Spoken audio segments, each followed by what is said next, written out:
Bismillahirrahmanirrahim. Hai, Assalamualaikum. Welcome back to Cengkih Channel. Terima kasih akak ucapkan kepada semua kerana sentiasa memberi support untuk channel ni. Akak doakan agar kita dipermudahkan segala urusan dan diberikan kesihatan yang baik, insyaAllah. Amin, amin, amin, ya Rabbal Alamin. Hari ini akak akan kongsikan satu kisah seram yang dipetik dari Kalimah Paranormal Team X, dikaryakan oleh Ida Anwar. Kalau korang nak tahu apa yang seram dengan karya tersebut, korang stay dengan akak sampai habis. Jom. Bismillahirrahmanirrahim. Qul a'udzu birabbil falaq min syarri ma khalaq wa min syarri ghasiqin idza waqab wa min syarri naffathati fil 'uqad wa min syarri hasidin idza hasad.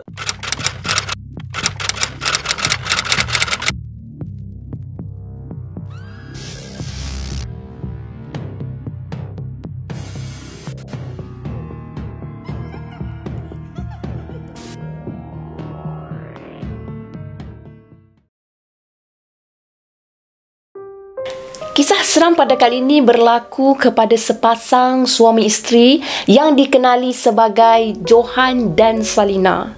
Johan dan Salina ni bakal menimbang cahaya mata pertama mereka tau. Jadi seronoklah mereka, happylah mereka apabila mengetahui bahawasanya mereka bakal menjadi ibu dan ayah. Jadi tunggu. Akhirnya sampailah saat Salina syarat mengandung. Satu hari semasa Salina sedang berada di rumah lah masa tu kan. So Salina tiba-tiba je dia rasa macam perut dia ni dah sakit, tanda-tanda nak bersalin. Jadi Salina bagi tahu pada Johan, "Bang, perut saya rasa sakit macam bang. Aduh, sakit lah bang. Bang sakit." Jadi Johan pun cakap lah, "Dah nak bersalin kot Nina. Mungkin jugalah ni bang, sekejap hilang, sekejap sakit. Tak senang duduk lah saya bang. Sakit dia tu sekejap datang balik bang. Semakin kerap pula abang. Macam mana ni bang?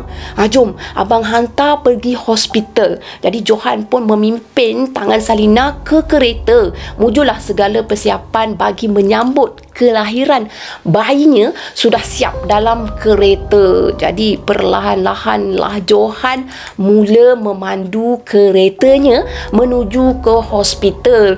Bukan jauh sangat pun hospital dengan jarak rumah dia korang. Hanya 5 kilometer sahaja dari rumah dia. Tapi disebabkan dia tengok Salina punya muka tu macam dah berkerut sangat dan sakit, tambah pula Johan rasa hospital tu macam jauh sangat sebab dia dah tak sampai hati nak tengok kan. Isteri dia tu memang dah sakit sangat. Jadi dia kena hati-hatilah bila bawa kereta dia. So agak lambat lah untuk sampai ke hospital kan. Sebab tu dia rasa macam lama, macam jauh sangat hospital kan. Okey, sewaktu melewati sebuah kawasan perkuburan, masa tu Johan dirasa berdebar-debar tau. Berdebar-debar yang lain macam dalam hati dia tau. Lepas tu dia berdoa supaya tak ada apa pun yang berlaku pada waktu tu. Lepas tu dia tengok pada muka Salina tu sekilas pandang. Dia doa dalam hati dia, "Ya Allah, selamatkanlah isteri dan anakku." Tapi kan dalam masa yang sama debaran dia makin terasa.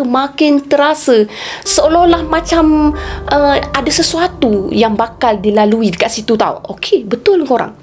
Semasa dia tengah hati-hati bawa kereta tu, tiba-tiba dia mendengar ada sesuatu jatuh di atas bumbung kereta dia. Berdebuk. Bunyinya bagaikan benda berat tau, jatuh daripada langit. Masa tu Salina memang terkejut lah. Dah lah dia tahan sakit, lepas tu terkejut pula. Apatah lagi dengan Johan. Johan pun sama, terkejut lah dia kan. Lepas tu Salina tanyalah, "Apa yang jatuh tu bang?"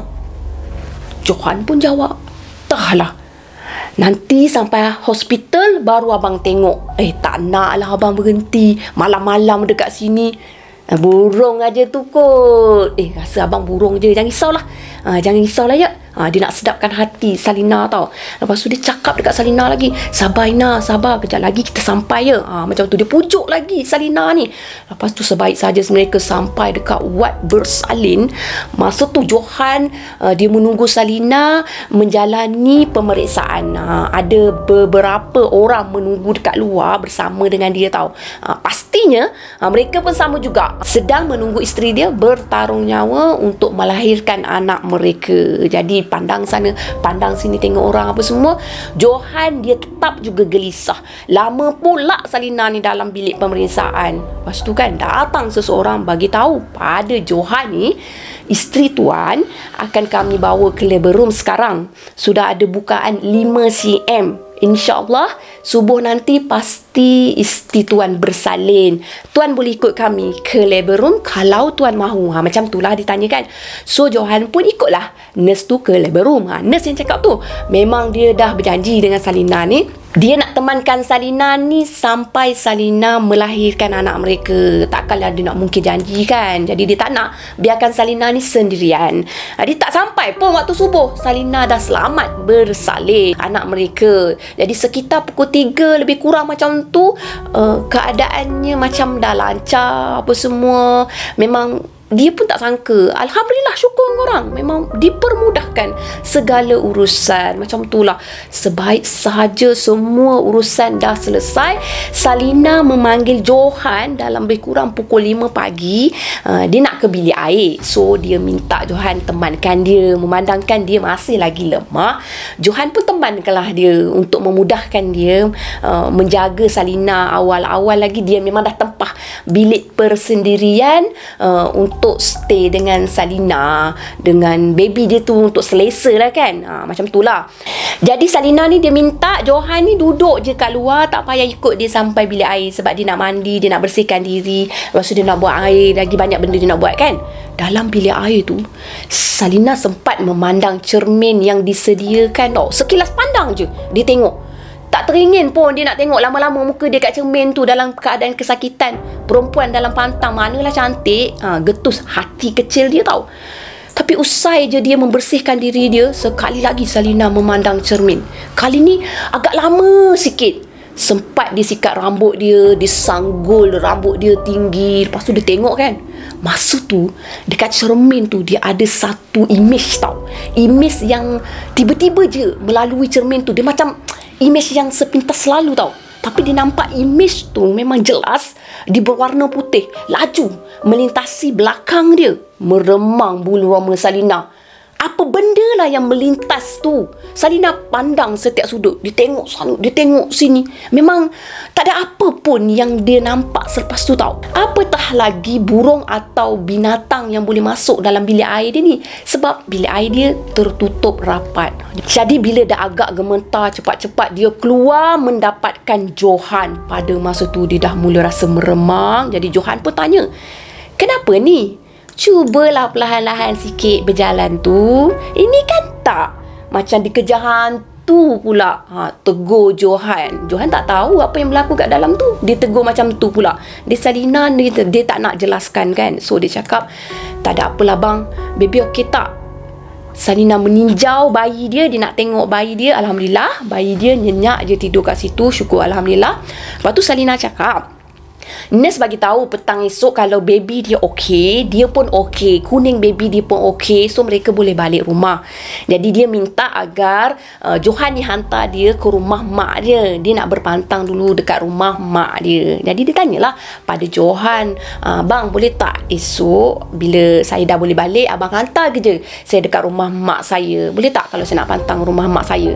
"Boleh tak bang? Ina tak kisah pun pantang dekat mana-mana." Tapi bila Johan dengar macam tu kan, ni kan anak sulung. So dia cakap, kalau macam tu kita balik rumah mak Ina je. Tak jauh sangat dari tempat kerja abang. Nanti bila abang dah balik kerja apa semua boleh singgahkan.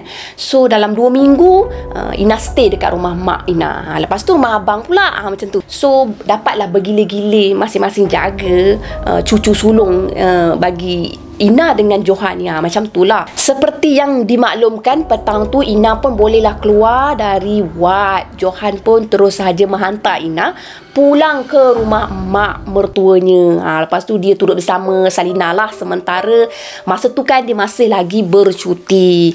Jadi bila sampai waktu senja macam tu kan, so Johan dengan keluarga mertua dia ni semuanya nak bersiap-siap untuk solat berjamaah. Tiba-tiba korang kedengaran bunyi tangisan bayi Johan ni, seolah-olah macam dipukul tau. Memang tangisan dia tu tangisan yang memang kuat terus.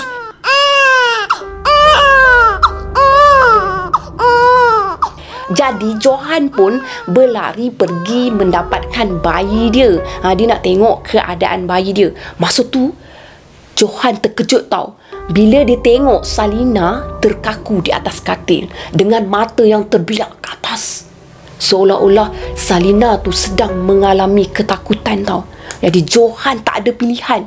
Cepat-cepat Johan mengambil bayi dia, lalu dibawa keluar daripada bilik tu. Mak, Abah, tolong tengokkan Salina dalam bilik tu. Tak tahu kenapa.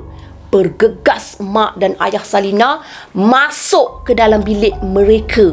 Melihat Salina masa tu memang dah kekejangan, mata memang betul terbeliak dekat atas. Cuba korang imagine apa yang dah berlaku pada Salina masa tu. Allahu Akbar, Salina. Masa tu cepat-cepat Haji Ali membacakan ayatul kursi, lalu diraupkan pada wajah anak dia Salina ni. Kemudian Salina rebah di atas katil. Dia menangis tau. Masa tu Salina menangis sesak-sesak. Mak, tolong Ina, Mak. Tolong Ina, Mak. Dalam tangisan Ina, dia meminta tolong mak dia tau. Mak dia pun pergi dekat Ina. Kenapa Nina? Kenapa Ina jadi macam Nina? Salina geling kepala. Tibalah dia geling kepala. Tiba-tiba dia ketawa nyaring korang. Tadi menangis, sekarang ketawa pula dah.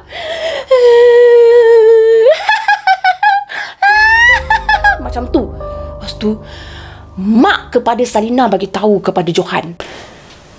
Johan, pergi surau panggil Imam Saleh. Ina ni Abah tengok dah lain macam sangat dah ni. Ini dah bukan macam Ina dah ni. Kamu pergi sekarang, jumpa dengan Imam Saleh, minta Imam Saleh datang ke rumah ni. Tu bayi kamu tu kamu serah je dekat mak kamu. Pergi sekarang, jangan ditangguh-tangguh lagi. Macam tu lah ayah mertua dia suruh kepada Johan tau. Sebaik sahaja Imam Saleh sampai, dari dalam bilik lagi Johan boleh mendengar tau suara Salina memaki hamun. Bodoh! Jangan kacau aku lah. Aku nak tumpang dia. Aku nak bertuankan dia. Jangan halau aku lah. Bodoh lah. Macam tu. Itu ke Salina? Rasanya macam bukan Salina kan? Lah di masa tu kan, yang jaga Salina mak mertua Johan.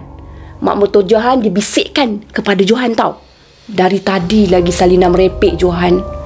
Mak rasa ni bukan dia Johan. Johan, apa kita nak buat Johan? Macam tu. Tak apa mak, kita tengok ikhtiar Imam macam mana. Johan pun rasa bimbang juga ni mak. Apalah yang merasuk Salina. Kasihannya lah Salina. Baru 2 hari bersalin dah diduga macam ni. Lepas tu kan, bila Imam Saleh ni pergi kepada Salina, dia pun mulalah berinteraksi dengan Salina tu tau. Kenapa kau ikut dia balik? Tanya Imam Saleh kepada Salina. Nampak macam Salina, macam seolah-olah Imam Saleh tu tanya Salina kan. Tapi hakikatnya Imam Saleh bukan nampak Salina tau. Sebaliknya, Imam Saleh nampak seorang wanita tua sedang bertenggek di atas tengkuk Salina, memeluk erat leher wanita tu tau. Suka hati akulah. Aku suka ikut. Aku suka ikut dia sebab dia manis. Jawab Salina. Hakikatnya bukan Salina tau. Darah dia manis. Aku suka. Lama aku tunggu tuan aku. Tuan aku dah mati. Aku dahaga darah. Darah wanita beranak sulung. Sambil mengilai je, Salina membalas kepada Imam Saleh macam tu tau, mengilai sambil berkata-kata,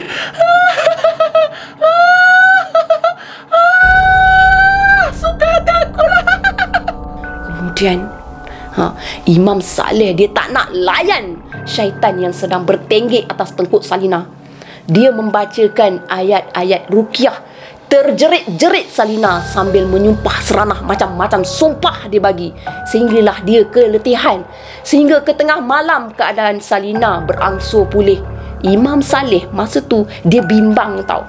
Dia masih stay juga menunggu dekat rumah tu. Dia risau, manalah tahu bila Salina ni terjaga, Salina meracau lagi, bercakap lagi benda yang bukan-bukan, menjerit lagi, menangis lagi, mengilai lagi. Dia tahu benda tu masih berkeliaran dalam rumah tu, dalam rumah Haji Ali tu lah, selagi tidak dihantar pulang ke tempat asal dia, tahu tak? Jadi Haji Saleh stay juga sehingga menjelang pukul 4 pagi. Dah tak boleh nak stay kan, so Haji Saleh balik lah kan. Jadi Salina terjaga dari tidur dia pada waktu tu tau. Namun semasa Salina terjaga daripada lena dia tu, daripada rasukan dia tu, dia merasakan tubuh dia bukan berada di dalam bilik dia. Dia merasakan berada di tempat yang asing. Ina kat mana ni? Ina kat mana ni? Ni bukan rumah Ina ni. Ina kat mana ni? Jerit hati Ina tau. Salina pandang sekeliling. Di satu sudut kelihatan seorang wanita duduk dikelilingi dengan cahaya lilin yang suram macam tu. Di hadapan wanita tu ada dupa dan gelok yang besar dan berasap, macam tu lah. Wanita tu seolah-olah sedang memuja sesuatu tau. Tiba-tiba masa tu Salina mendengar suara kanak-kanak. Mak, aku nak makan. Aku lapar. Salina dengar lagi suara kecil tu meminta makan. Tapi tak pula dia tengok dekat situ ada budak ke, ada sesiapa ke apa. Kemudian wanita tu yang dia nampak tadi tu, tiba-tiba pula marah-marah tau. Kau ni asyik minta makan je. Carilah sendiri. Aku lapar, Mak. Aku lapar, Mak. Rengek sekecil. Yelah. Susah betul membela kau ni. Tak cukup makanan dekat luar, dengan aku kau minta. Aku dah tua. Esok-esok siapa nak bela kau, kalau kau tak pandai cari makan sendiri. Rungut wanita tua tersebut berulang-ulang kali. Salina hanya mampu memerhatikan je.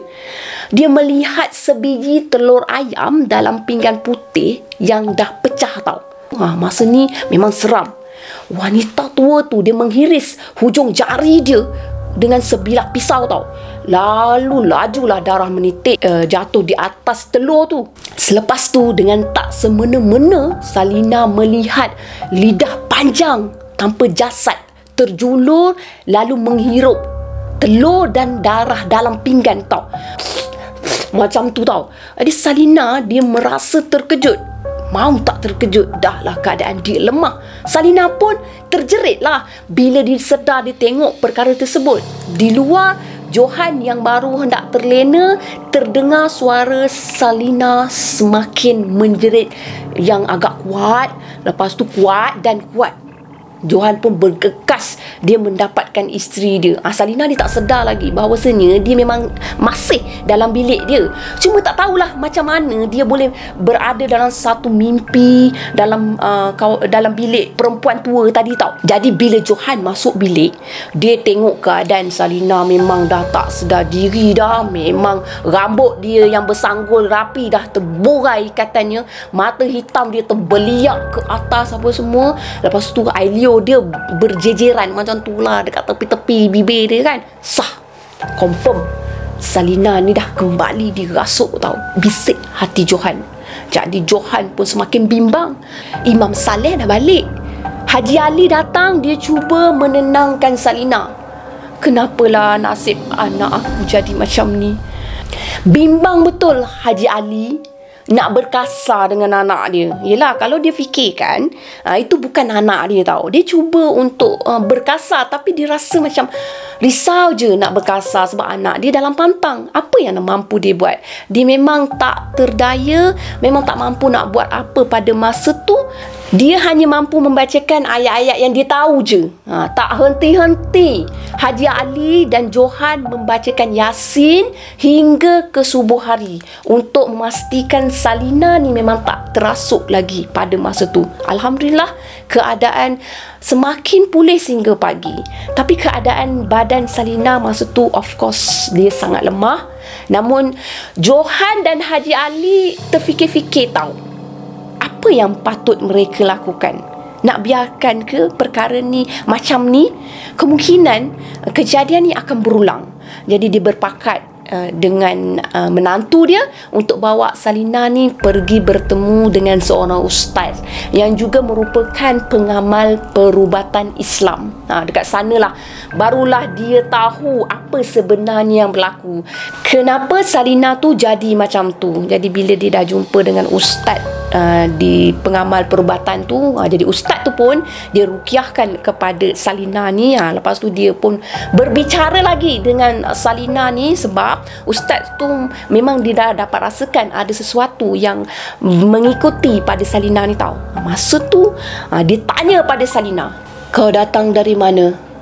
Kenapa kau ikut dia?" Aku ikut dia. Aku tak ada tuan. Tuan aku mati. Tuan aku tinggalkan aku dekat situ. Aku lapar. Aku nak makan. Kenapa Salina? Ramai lagi orang lain. Kenapa kau pilih dia? Dia nampak aku dekat cermin. Aku suka dia. Lagipun dia macam tuan aku. Aku suka tengok dia. Dah aku suka. Pergi balik ke asal kau, kata ustaz. Jangan ganggu anak cucu Adam. Atau kalau kau degil, aku humban kau ke laut. Tolong. Aku nak tuan aku. Aku lapar. Janganlah siksa aku. Tolong. Panasnya. Panas. Jangan buat akulah sakit. Sakit. Tolong. Rintihan demi rintihan ustaz dengar dari mulut Salina tau. Tapi ustaz tak pedulikan pun dengan rintihan tu. Apa yang ustaz buat masa tu, ustaz ingin benda tu tinggalkan terus Salina. Jangan ganggu lagi kepada keluarga Salina dalam keadaan Salina macam tu. Usaha punya usaha. Alhamdulillah, memang perkara tu dia larilah, dia pergi, dia tak stay pada Salina kan. Selepas tu bila keadaan Salina dia macam berangsur pulih, nak okey kan, so Johan dia ambil kesempatan tu untuk tanya Salina lah. Manalah tahu ada perkara yang berkaitan telah berlaku. Jadi Salina bagi tahulah masa tu memang betul Salina ada nampak kelibat berwarna putih. Akak dah jelaskan dia di awal tadi, masa dia pergi bilik air dekat wad tempat hospital dia bersalin tau. Jadi Salina dia tak sangka pula yang benda putih tu akan buatkan dia jadi macam tu lah. Jadi Salina hakikatnya memang dia tak tahu apa-apa dan dia hanya menjawab apa yang dia ingat dan dia nampak sahaja kepada Johan. Macam tu lah kisahnya. Jadi Johan pun dia macam tak sangka lah kan bahawasanya wad tu menyimpan misteri. Keluh hati Johan lah. Menurut nurse yang bekerja dekat situ, memang ada kematian seorang wanita tua dalam wad tu. Itu pun 3 tahun yang lepas. Tapi tak ada pula mereka mengetahui dekat wad tu ada menyimpan sesuatu yang mereka tak nampak. Benda gaib macam tu, benda mistik macam tu kan. Sebab tak pernah pula mereka mendapat aduan seperti mana yang Johan ceritakan kepada mereka. Jadi pastinya kita macam tertanya-tanya tau, apa sebabnya Salina mengalami kejadian tu? Kenapa Salina yang diuji? Pasti ada sebabnya mengapa Salina yang diuji. Jawapannya ada pada Salina tu sendiri. Okey korang, cerita dah habis. Apa yang baik sama-sama kita ambil jadikan sebagai tauladan, dan apa yang buruk sama-sama kita ambil jadikan sebagai sempadan. Perkara yang tak elok jangan kita ikut. Okey, akak nak ucapkan jutaan terima kasih kepada Ida Anwar bersama dengan tim dia, Kalimah Paranormal Team X, kerana memberi kebenaran kepada kami untuk menceritakan kisah ni. Alhamdulillah, terima kasih kepada korang semua. Terima kasih kerana sudi mendengar sampai habis. Bye korang, harap terhibur. Terima kasih. Assalamualaikum. Jangan lupa subscribe. Bye.